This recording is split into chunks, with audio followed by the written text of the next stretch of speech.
राज्यात उन्हाळी सत्राच्या परीक्षांसाठी महाराष्ट्र आयोग विज्ञान विद्यापीठाने ड्रेस कोड लागू केलाय।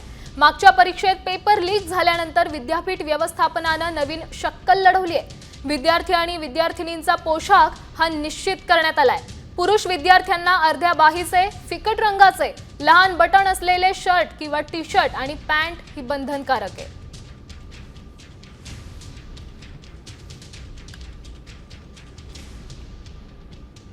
राज्यात उन्हाळी सत्राच्या परीक्षांसाठी महाराष्ट्र आयोग विज्ञान विद्यापीठाने ड्रेस कोड लागू केलाय।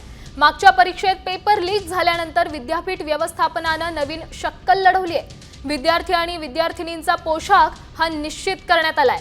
पुरुष विद्यार्थ्यांना अर्ध्या बाहीचे फिकट रंगाचे लहान बटन असलेले शर्ट किंवा टी शर्ट आणि पॅन्ट ही बंधनकारक आहे।